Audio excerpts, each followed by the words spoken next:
Thomas Wilson never imagined his life would end this way. At 42 years old, he had built everything he ever wanted. A loving home with his wife Nancy and their 3 children in a peaceful neighborhood on the outskirts of town. Their brick house with white shutters and a basketball hoop in the driveway was exactly the kind of place he had dreamed about while growing up in his grandparents' small apartment. Most evenings, you could find Thomas helping his youngest son with math homework at the kitchen table while dinner cooked on the stove. His older daughter practiced her flute in the living room, and his middle child usually had his head buried in some science book. It wasn't perfect, no family is, but it was theirs, and Thomas protected it fiercely. "Dad, I don't get this problem," his son would say. Pushing a worksheet across the table, Thomas would set down his coffee mug, the one his kids had given him for Father's Day with "World's Okayest Dad" printed on it as a joke. "Let me see," he'd say, sliding his reading glasses up his nose. "Math was always my best subject." This wasn't strictly true. Thomas had struggled through algebra in high school, but he'd taught himself everything he needed to know over the years.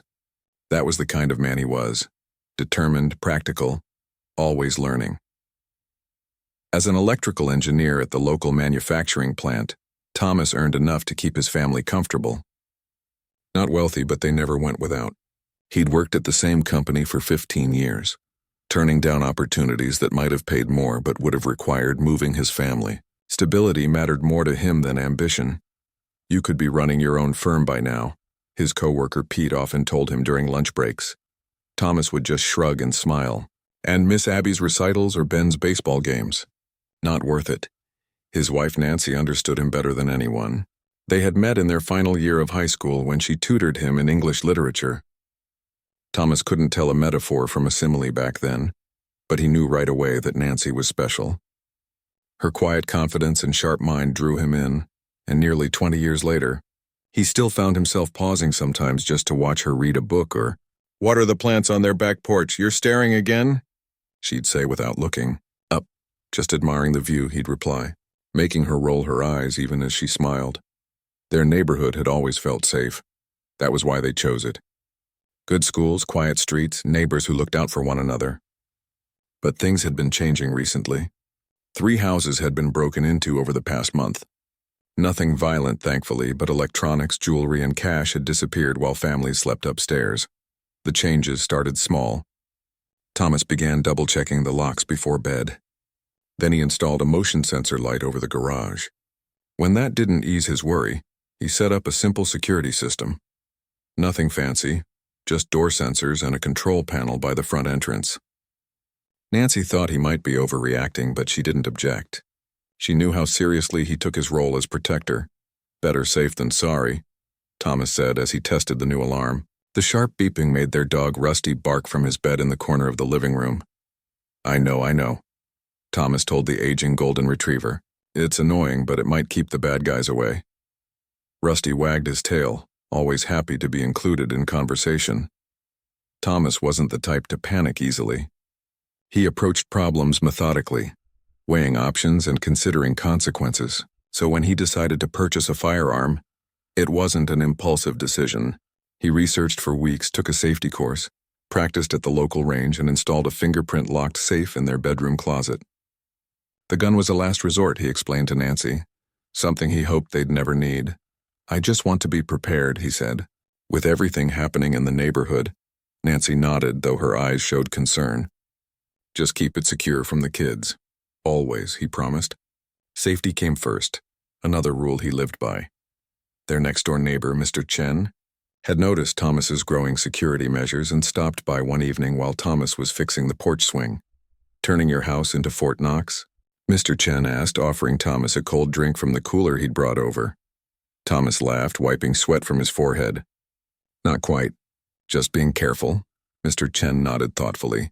"My father always said, 'Prepare for rain on a sunny day.'" "Smart man." He glanced around the quiet street. "Police said anything about those break-ins?" "Not much. They've increased patrols, but they're stretched thin." The 2 men stood in comfortable silence for a moment, both feeling the weight of responsibility for their sleeping households. At work, Thomas kept his worries to himself. He focused on the job, reviewing electrical schematics and troubleshooting problems on the factory floor. His co-workers respected him for his knowledge and fairness. When the newer employees had questions, they came to Thomas rather than their actual supervisor. "How do you stay so calm when everything's falling apart?" A young technician asked him once after Thomas had fixed a critical system failure that had threatened to shut down production. Thomas considered this while reconnecting the final wires. "Panic doesn't fix anything," he said finally. "Figure out what you can control, then control it." It was a philosophy that served him well throughout his life. Control what you can, accept what you can't, protect what matters. Evenings were Thomas's favorite time. After dinner, the family often gathered in the living room. No phones allowed. Another house rule that earned eye rolls from the teenagers but was secretly appreciated. Sometimes they played board games or watched a movie. Other times they just talked about their days. "Dad, can we go camping next month?" his middle child asked during one such evening. "Kyle's family is going to that state park with the waterfalls." Thomas looked up from the crossword puzzle he was working on. "I think we can manage that. We haven't used the tent since last summer." These simple moments, planning trips, sharing jokes, even mediating the occasional sibling argument, these were what Thomas lived for. His own father had walked out when Thomas was just 7, leaving his mother to raise him alone until she remarried years later. Thomas had promised himself that his children would never know that kind of abandonment. He would always be there, steady and dependable. The night before everything changed had been ordinary in the best possible way. Thomas helped with homework, fixed a leaky faucet in the bathroom, and watched the evening news while Nancy finished some work on her laptop beside him. They talked about replacing the refrigerator that had started making strange noises and laughed about their daughter's dramatic account of high school drama. Later, with the house quiet and the children asleep, Thomas made his usual security rounds, checking windows, setting the alarm, making sure the porch light was on. It was a routine that had become almost meditative, a final act of care before rest. "All secure?" Nancy asked as he slipped into bed beside her. "All secure," he confirmed, kissing her goodnight. If he had known what was coming, would he have done anything differently? Perhaps he would have held his children a little longer, told his wife one more time how much he loved her. Or maybe he would have done exactly the same things, because Thomas Wilson had always lived each day with purpose and presence. As he drifted off to sleep that night, rain began to tap gently against the bedroom window. The weather forecast had predicted storms, and Thomas made a mental note to check the basement for leaks in the morning. Always thinking ahead, always planning, always protecting. He couldn't have known that in just a few hours everything would change. That somewhere across town, a dispatcher was about to make a critical error. That 2 police officers would receive incorrect information about an address. That Thomas Wilson's careful, well-ordered life was ticking down to its final hours. The soft breathing of his wife beside him, the distant rumble of thunder, the occasional creak of their family home settling for the night. These were the peaceful sounds that surrounded Thomas as he slept. Outside, the wind picked up, shaking tree branches against the siding. Inside, all was still. All was safe. For now. The rain fell harder as Tuesday night turned into Wednesday morning. Most of the neighborhood had been asleep for hours, porch lights glowing softly through the mist.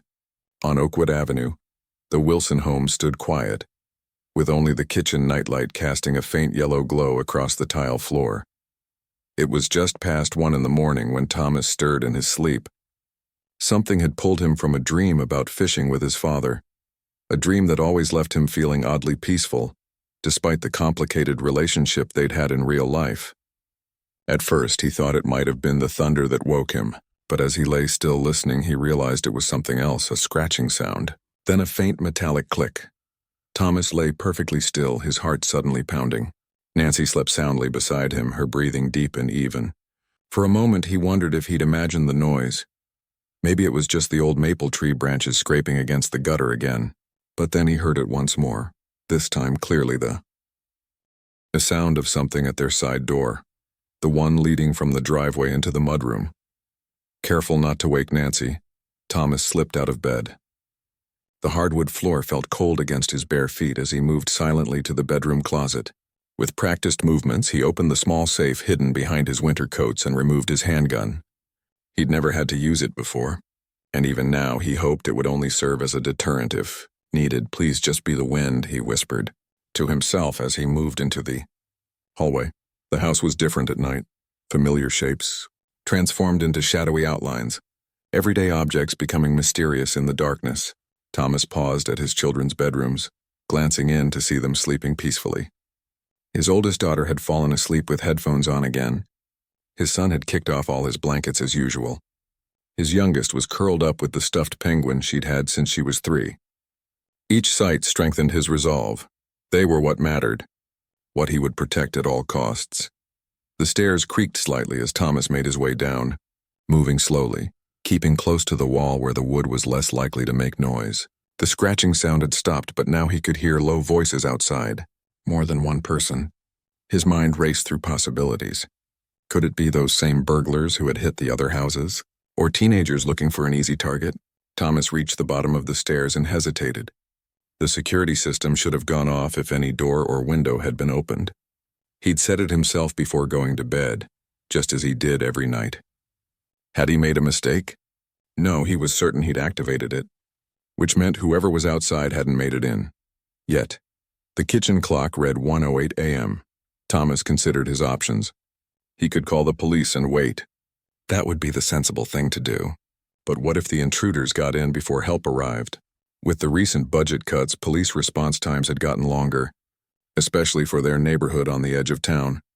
A sudden flash of lightning illuminated the kitchen briefly, followed by a loud crack of thunder that seemed to shake the house.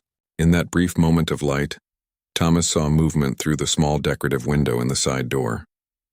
Someone was definitely out there. Thomas moved to the kitchen counter and picked up his cell phone. He would call the police first, then position himself between the potential danger and his family upstairs. As he dialed 911, he noticed something strange.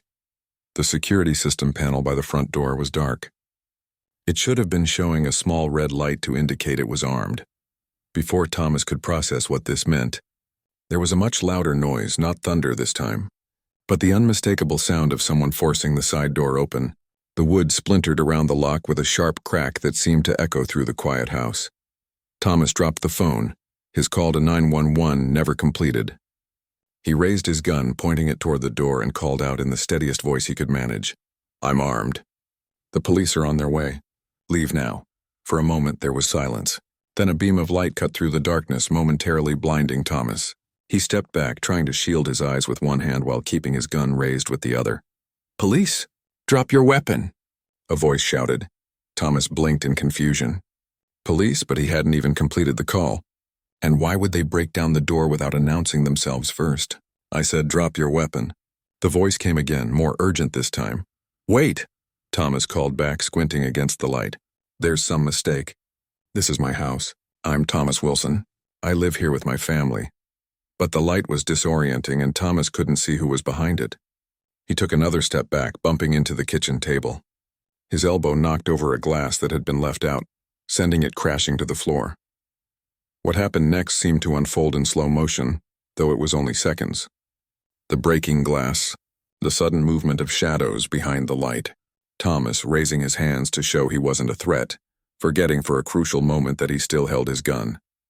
A shout. Then the deafening sound of gunshots. Thomas felt the impact before he registered the pain, like being punched hard in the chest, then again in the side. His legs gave way beneath him and he fell backward, the gun slipping from his fingers and skittering across the kitchen floor. As he lay there, Thomas could hear frantic voices, more lights coming on, footsteps. Someone was kneeling beside him, pressing down on his chest. It hurt, but in a distant way, as if the pain belonged to someone else. Officer involved shooting at 1342 Oakwood. "We need an ambulance now," someone was saying into a radio. The voice sounded young, almost afraid. Thomas tried to speak, to ask about his family, to understand what was happening, but he couldn't form the words. His thoughts were becoming cloudy, disconnected. Through the growing haze, one clear thought emerged. This wasn't how it was supposed to go. He'd done everything right. Secured his home, protected his family, followed the rules. Upstairs he could hear movement, Nancy's voice calling his name, the children waking up. He wanted to answer, to tell them everything would be okay, but the darkness was closing in around the edges of his vision. 2 police officers stood over him now, their faces tense, One was still pressing on his wounds, hands already slick with blood. The other was speaking rapidly into his shoulder radio. "Dispatch, confirm the address for the domestic disturbance call," he was saying. A crackling voice responded, 1342 Oakwood Drive. The officer looked up at his partner, face suddenly pale. "This is 1342 Oakwood Avenue." Thomas heard this exchange through a growing fog. Oakwood Drive was across town at least 5 miles away. A simple mistake. Drive instead of avenue. But one with devastating consequences. He wanted to laugh at the absurdity of it, but he couldn't seem to remember how. Nancy appeared at the bottom of the stairs, her scream piercing through Thomas's fading consciousness. She rushed toward him, but one of the officers held her back. "Tom! Oh my God, Tom!" Thomas tried to focus on her face, to memorize it one last time. The soft lines around her eyes, the small scar on her chin from a childhood bicycle accident, the way her hair fell across her forehead. Behind her, he could see his children on the stairs, their expressions a mixture of confusion and terror. "Keep them back," he wanted to say. "Don't let them see me like this." But no words came. One of the officers was speaking to Nancy now, trying to explain, but Thomas couldn't make out the words anymore. The ceiling above him seemed to be getting farther away, the voices more distant. He was cold. So very cold, despite the summer night. Thomas thought about all the things he hadn't done yet. He wouldn't see his daughter graduate next spring. Wouldn't teach his son to drive. Wouldn't grow old with Nancy on the porch swing he'd fixed just last weekend. There were so many unfinished moments, so many promises he would now break despite his best intentions. In his fading thoughts, Thomas pictured his family at the lake last summer, all of them laughing as they jumped off the dock into the cool water. Nancy taking photos, the kids splashing each other, the sun warm on their shoulders. It had been a perfect day. The pain was barely noticeable now, replaced by a strange sense of weightlessness. Thomas could hear sirens in the distance growing closer. Help was coming, but he knew it was too late. His time was measured in heartbeats now, each one weaker than the last. With his remaining strength, Thomas turned his head toward Nancy, who was now kneeling beside him, her hands covering his, both slick with blood. Their eyes met, and in that moment, a lifetime of love passed between them. First dates and wedding days, midnight feedings and school plays, quiet evenings and noisy family dinners. "I'm sorry," he tried to tell her with his eyes. "Take care of them." As the emergency responders rushed through the broken door, Thomas Wilson took his final breath in the home he had worked so hard to protect. Victim of a mistake that couldn't be undone, a wrong address that had cost him everything.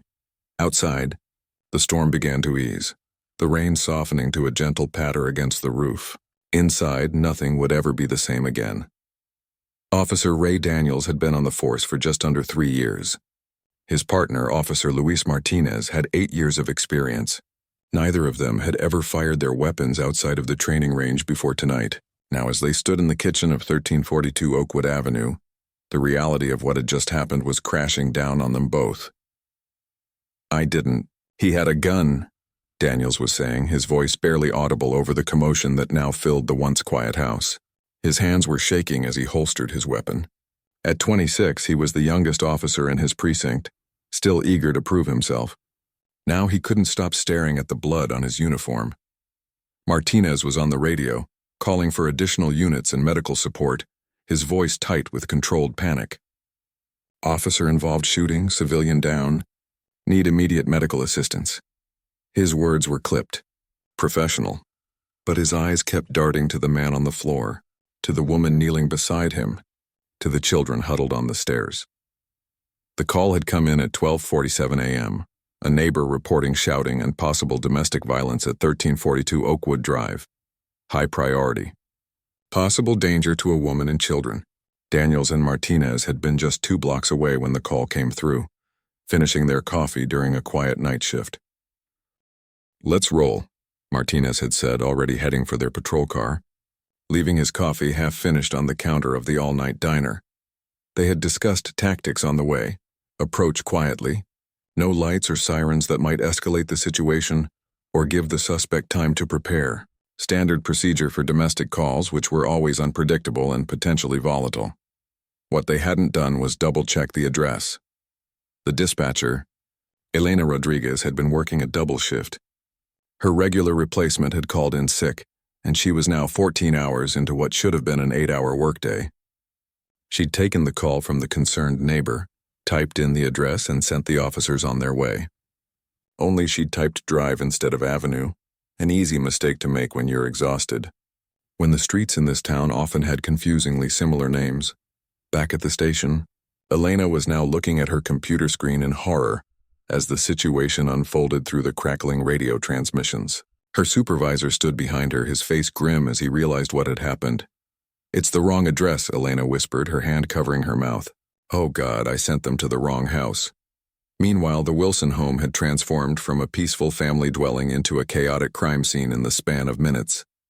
2 more patrol cars had arrived, their lights painting the rain-slicked street in alternating red and blue. Neighbors had begun to emerge from their homes, standing in small clusters under umbrellas, watching with confused concern. Inside, Nancy Wilson knelt beside her husband, her nightgown soaked with his blood as she pressed a kitchen towel against his wounds. The officers had tried to pull her away, to take over, but she had fought them with surprising strength. "Don't touch him," she had screamed. "Haven't you done enough?" Now, as the paramedics finally arrived and rushed through the broken door with their equipment, Nancy found herself being gently but firmly moved aside.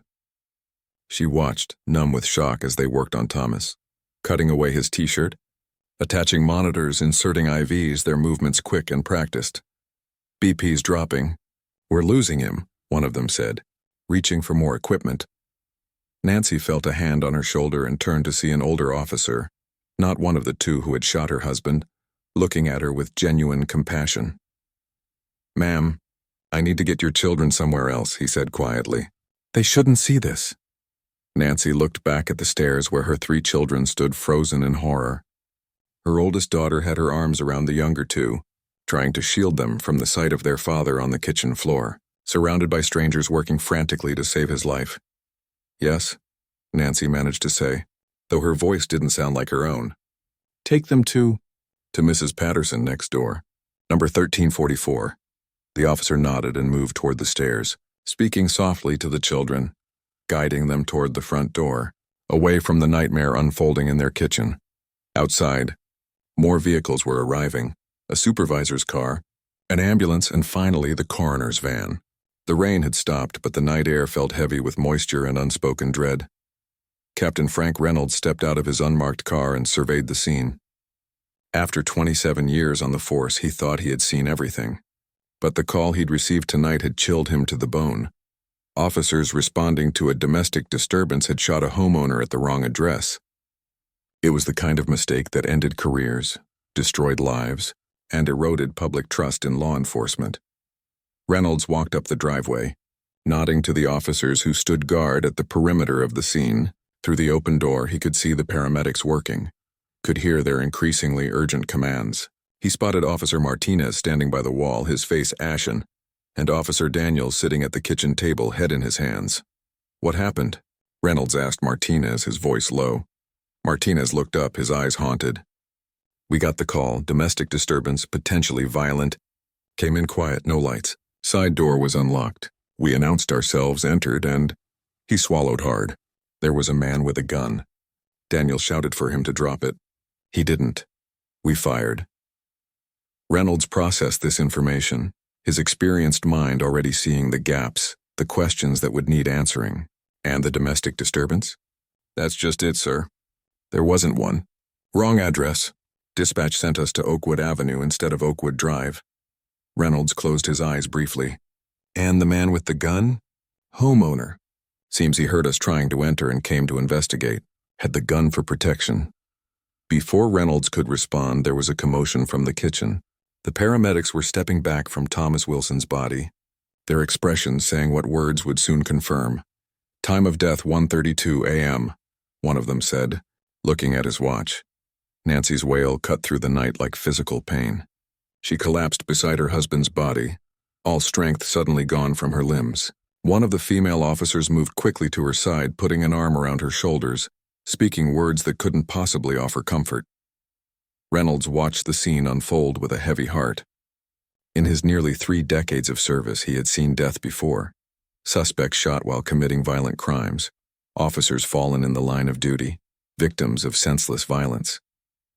But this was different. This was an innocent man in his own home, doing exactly what any protective parent might do when hearing strange noises in the night. Outside, a news van had arrived, a reporter and cameraman already setting up on the sidewalk. Word traveled fast in small towns, especially when police radios were involved. By morning, this tragedy would be headline news. By afternoon, it would be a national story. By the end of the week, there would be protests, demands for accountability, calls for reform, but none of that mattered right now. Not to the woman sobbing over her husband's body, not to the children being comforted by a neighbor, not to the officers who would carry this night with them forever. Reynolds made his way to Officer Daniels, who hadn't moved from the kitchen table. The young officer looked up as his captain approached, his eyes red-rimmed. "I didn't know, sir," Daniels said, his voice breaking. "He had a gun. It was dark. Everything happened so fast." Reynolds placed a hand on the young man's shoulder. "I know, son. There will be an investigation. Both of you will be placed on administrative leave, effective immediately. I need your weapons." Daniels nodded numbly, unholstering his service weapon and handing it over. Martinez did the same, his face a mask of professional composure that barely concealed the turmoil beneath. As the officers were escorted out to waiting patrol cars that would take them back to the station for preliminary statements, Nancy Wilson was helped to a chair. A blanket was draped around her shoulders, a cup of tea placed in her hands by well-meaning officers who couldn't think of what else to do. She didn't touch it, her eyes fixed on the sheet that now covered her husband's body. "I need to be with my children," she said suddenly, looking up at the officers around her. "They need me." "Of course, Mrs. Wilson," the female officer said gently. "I'll take you to them. But first we need to ask you a few questions." Nancy shook her head. No questions, not now. My children just lost their father because your people couldn't read an address correctly. They need me more than you need your answers." The officers exchanged glances, but no one argued. The questions could wait. The investigation would take weeks, possibly months. There would be interviews and reports, ballistics and autopsies, reviews of training protocols and dispatch procedures, but none of that would bring Thomas Wilson back to his family. As Nancy was led from the house to be reunited with her children, the first light of dawn was beginning to appear on the horizon. A new day was coming, but for the Wilson family, for the officers involved, and for everyone touched by this tragedy, nothing would ever be the same again. The days following Thomas Wilson's death passed in a blur for Nancy and her children. Their home, once a sanctuary of comfort and safety, had become a place of shadows and memories too painful to bear. Yellow police tape still marked off part of their kitchen, a stark reminder of the tragedy that had unfolded there. They stayed with Nancy's sister Diane in the next town over, crammed into a small guest room and pull-out couch. The children slept fitfully, often waking with nightmares. The youngest would ask repeatedly when they could go home, when Daddy would come back. Each time Nancy would have to summon the strength to explain again in simple terms a child could understand that Daddy wasn't coming back. Ever. But why did the police shoot him? Aren't they supposed to help people? Her son asked one morning over a breakfast no one was eating. Nancy looked at her children's faces, confused, hurt, angry, and struggled to find an answer that made sense. How could she explain something she herself couldn't understand? "Sometimes," she began, her voice catching, "sometimes people make mistakes, even people who are supposed to help us. The police went to the wrong house. They thought your dad was someone else, someone dangerous. But couldn't they see he wasn't?" Her oldest daughter asked, her voice bitter beyond her years. Nancy reached across the table and took her daughter's hand. It was dark. Everything happened very fast. They were scared, and your dad was scared, and when people are scared, they don't always see things clearly. The explanation felt hollow, inadequate. Nothing could justify what had happened. Nothing could make it right. But Nancy knew her children needed to process their grief without being consumed by hatred. Thomas wouldn't have wanted that for them. Meanwhile, across town at the police station, a different kind of aftermath was unfolding. Officer Ray Daniels sat alone in an interview room, waiting for his third session with Internal Affairs. The past 72 hours had been the worst of his life. He hadn't slept more than a few minutes at a time, his mind constantly replaying those fatal moments in the Wilson kitchen. The door opened, and Detective Laura Powell from Internal Affairs entered. carrying a thick folder and a cup of coffee. She was in her 50s with short gray hair and eyes that seemed to miss nothing. "Officer Daniels," she said, sitting across from him. "How are you holding up?" It was a courtesy question. They both knew he wasn't holding up at all. His uniform had been taken as evidence. His service weapon was locked away in an evidence locker. His future on the force hung by a thread. "I keep seeing his face," Daniel said quietly. "Right after, when he fell, he looked surprised, like he couldn't believe what was happening. I can't stop seeing it." Powell nodded, neither offering comfort nor condemnation. She opened her folder and placed a photograph on the table. It showed the Wilson family, Thomas, Nancy, and their 3 children, smiling on a beach somewhere. Thomas Wilson, 42 years old, electrical engineer at Pearson Manufacturing for 15 years. No criminal record. Not even a parking ticket in the last decade. Coach of his son's little league team, by all accounts a devoted husband and father. Daniel stared at the photo at the face of the man he had killed. In the picture, Thomas was laughing, his arm around his wife, looking nothing like the frightened man with a gun Daniels had encountered in the darkened kitchen. "I need to talk to his family," Daniels said suddenly. "I need to tell them how sorry I am." Powell shook her head. "That's not possible right now. Their lawyer has advised against any contact from the department except through official channels." Of course they had a lawyer. The lawsuit would be coming any day now, if it hadn't been filed already. The department's legal team was already preparing for it, already tallying the potential cost in dollars and public relations. Across town at the modest law offices of Griffith and Associates, Nancy Wilson sat across from Patricia Griffith, a civil rights attorney with a reputation for taking on cases against law enforcement. The preliminary autopsy results confirmed Thomas was shot 3 times, Patricia was explaining, her tone gentle but matter-of-fact. 2 bullets to the chest, 1 to the abdomen. Any one of these wounds would have been fatal without immediate medical attention. Nancy nodded, her face expressionless. She had cried so much in the past few days that she felt empty, hollowed out. Now she needed to be strong, to fight for justice for Thomas, for their children's future. "What happens now?" she asked. Patricia leaned forward, her eyes kind but determined. "We file a wrongful death lawsuit against the police department, the city, and potentially the individual officers involved. We'll argue that they used excessive force, failed to properly identify themselves, and that systemic failures in training and dispatch protocols led to Thomas's death." "Will they go to jail? The officers who shot him?" Patricia hesitated. "Criminal charges in police shooting cases are challenging. There will be a separate investigation by the district attorney's office to determine if criminal charges are warranted. But I want to be honest with you. Those cases are difficult to win, even with clear evidence of wrongdoing." Nancy looked down at her wedding ring, twisting it around her finger. "So they might just get away with it?" "They'll face consequences," Patricia assured her. "Administrative discipline, possibly termination. And the civil case, the one we're filing, has a much higher chance of success. We can secure financial compensation for you and your children, and push for real changes in police procedures to prevent this from happening to another family. Money. As if any amount could fill the void Thomas's death had left in their lives. But Nancy understood the practical reality. She had 3 children to raise alone now, a mortgage to pay, college to save for, and Thomas's funeral expenses were already piling up. The funeral was held 5 days after the shooting. The small church was packed beyond capacity, with people standing in the back and spilling out onto the steps. Thomas had been well liked in the community, and the shocking nature of his death had touched many. Nancy sat in the front pew, a child on either side of her oldest daughter holding the youngest on her lap. They all wore clothes borrowed from relatives and friends. In their hurry to leave the house that night, they had taken nothing with them. Neighbors had brought food, flowers, cards with heartfelt messages. Thomas's co-workers shared stories of his kindness, his work ethic, his constant talk about his family.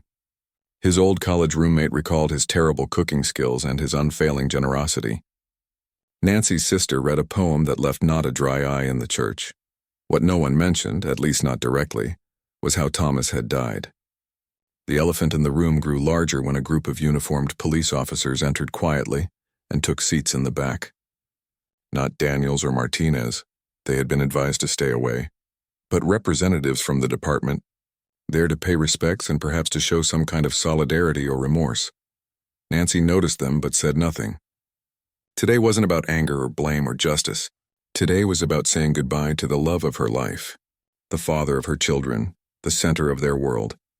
After the service, as people gathered at Diane's house for the reception, Nancy found herself cornered by reporters who had been waiting outside the church. "Mrs. Wilson, how do you feel about the police department's response to your husband's death? Is it true you're filing a $10 million lawsuit?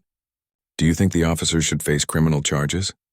Nancy was saved from responding by the unexpected appearance of Captain Reynolds, who stepped between her and the reporters. "Mrs. Wilson and her family deserve privacy during this difficult time," he said firmly. "The department will be making an official statement tomorrow morning. Until then, I ask that you respect their grief and give them space." Nancy looked at Reynolds with surprise. He turned to her once the reporters had backed off. "I'm deeply sorry for your loss, Mrs. Wilson," he said quietly. "Nothing I can say will make this right, but please know that what happened to your husband has affected everyone in the department. We're committed to making sure something like this never happens again." Nancy studied his face, the lines of stress around his eyes, the genuine regret in his expression. For a moment, she felt the anger that had been sustaining her begin to crack, revealing the overwhelming grief beneath. "My children have nightmares," she said. "They're afraid of the police now. How do I fix that?" Reynolds had no answer. There was nothing he could say that would heal what had been broken. As the day wore on and well-wishers gradually departed, Nancy found herself sitting alone on her sister's back porch, watching the sun set. 1 week ago, she and Thomas had been planning their summer vacation.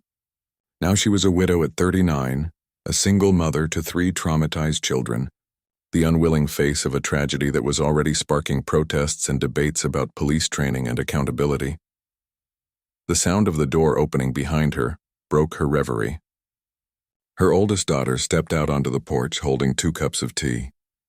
She handed one to Nancy and sat beside her, their shoulders touching. "What happens now, Mom?" she asked, her young voice heavy with a burden no child should have to bear. Nancy put her arm around her daughter, pulling her close. "Now we take care of each other, one day at a time. Dad would want us to be brave." As the sky darkened and the first stars appeared, mother and daughter sat in silence, finding a moment of peace in the midst of a storm that was far from over. 6 months after Thomas Wilson's death, the city council chambers were packed to capacity.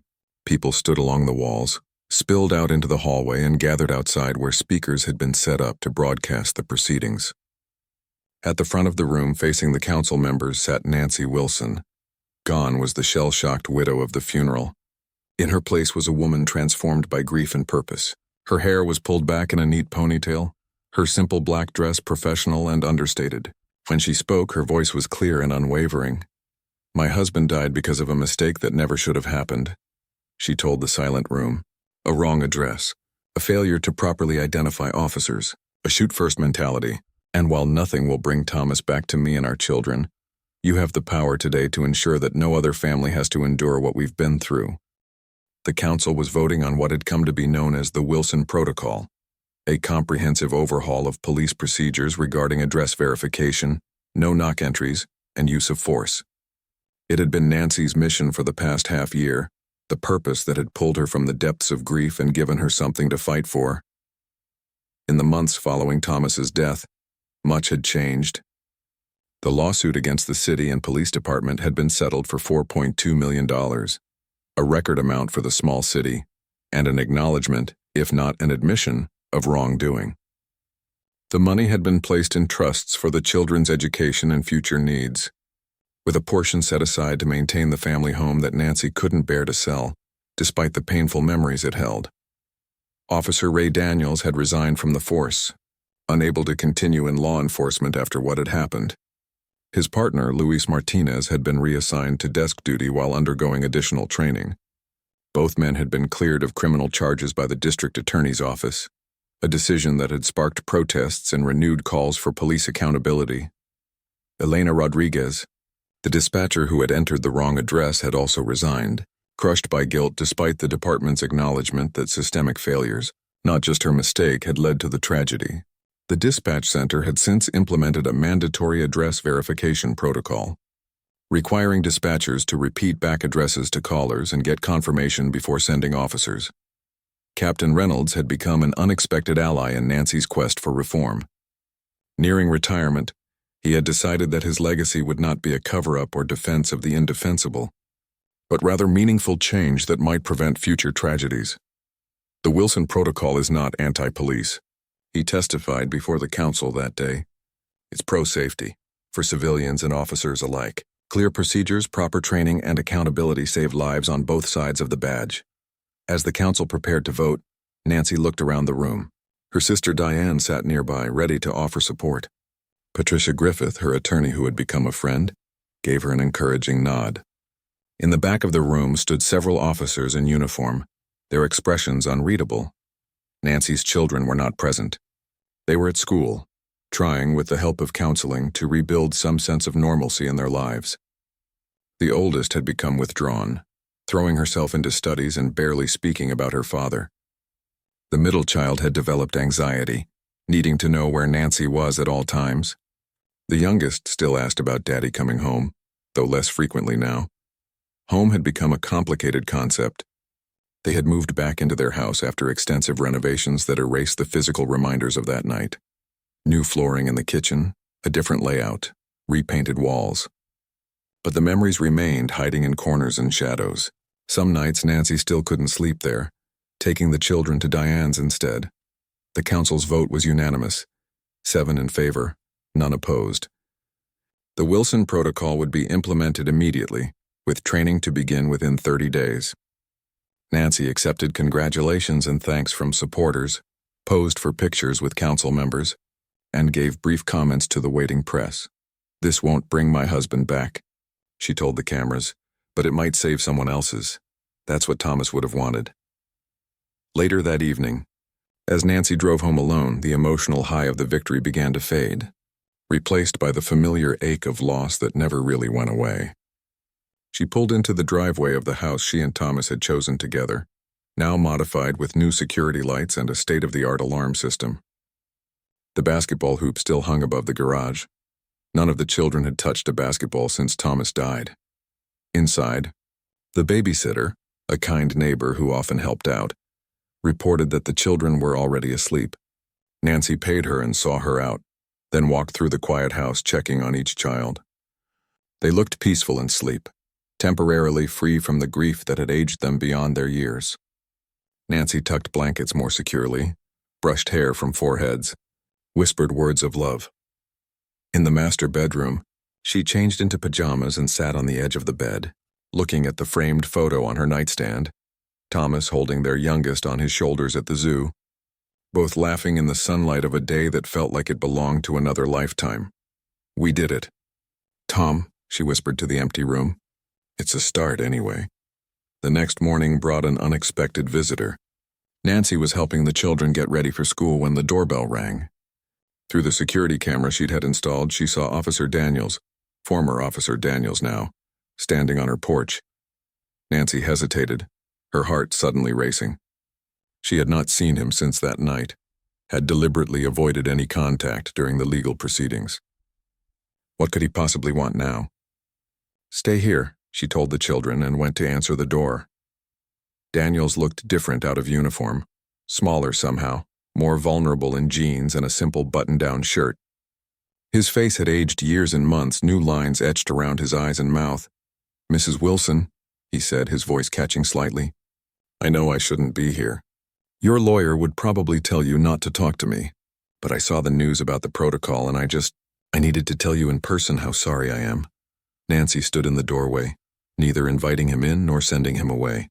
Part of her wanted to scream at him, to make him feel even a fraction of the pain she and her children lived with every day. Another part recognized the haunted look in his eyes, the same look she sometimes saw in her own mirror. "I think about your husband every day," Daniels continued when she didn't speak. "About what I could have done differently. I've been working with a police reform group, talking to cadets about what happened, trying to make sure they understand the consequences of their actions." "Why are you telling me this?" Nancy asked, her voice tight. "Not for forgiveness," he said quickly. "I don't expect that. I just thought you should know that what you've accomplished with the protocol, it matters. It's changing things, and I'm trying to help with that in whatever small way I can." Nancy looked at him for a long moment. The man who had shot her husband.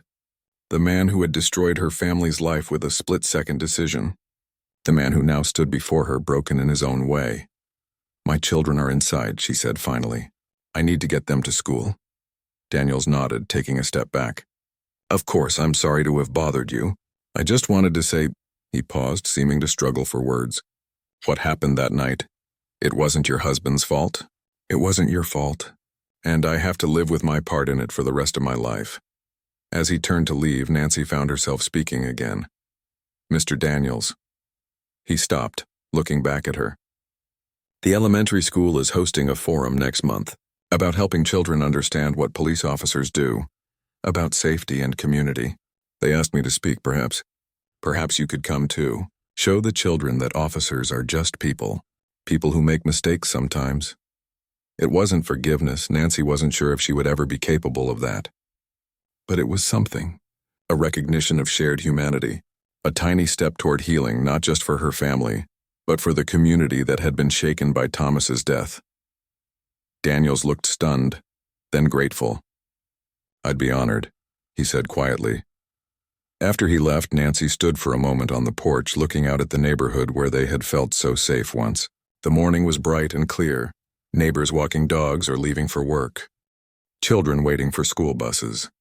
Life continuing as it somehow did even after the most devastating losses. 1 year after Thomas Wilson's death, a small park near the family's home was renamed in his honor. The dedication ceremony was simple. A new sign, a few speeches, the planting of a young oak tree that would grow for generations. Nancy stood with her children watching as the mayor unveiled the sign. Thomas Wilson Memorial Park, in memory of a devoted father and husband whose tragic death led to positive change. It wasn't enough. Nothing would ever be enough to balance the scales of what had been lost. But as Nancy watched her children place flowers beneath the newly planted tree, she felt Thomas's presence more strongly than she had since his death. The Wilson Protocol had been adopted by 3 neighboring towns and was being considered at the state level. Police training had been overhauled, with new emphasis on de-escalation and proper identification procedures. The dispatch center had new verification systems in place, with redundancies to prevent simple errors from having deadly consequences. None of it had happened easily. There had been resistance, budget concerns, bureaucratic delays. But Nancy had discovered a strength within herself she never knew existed. A quiet, persistent determination that wore down opposition not through force, but through relentless advocacy for what was right. As the ceremony concluded and people began to disperse, Nancy's oldest daughter slipped her hand into her mother's. A gesture of affection that had become rare as the teenager processed her grief through independence. "Dad would be proud of you," she said, softly. Nancy squeezed her daughter's hand, thinking of all they had endured, all they had accomplished, and all that still lay ahead. "He'd be proud of all of us," she replied. Together, they walked toward home, a different home than the one they had shared with Thomas, but still theirs. A place where photographs of him filled the walls, where his memory lived in stories and traditions they maintained, where 3 children were growing up, knowing that even the most devastating tragedy could lead to positive change. It wasn't the life Nancy had planned. It wasn't the future Thomas deserved, but it was a life with purpose, with meaning drawn from loss. And each day, as she worked to ensure that no other family would experience what hers had, Nancy felt Thomas walking beside her, guiding her toward a better world he would never see.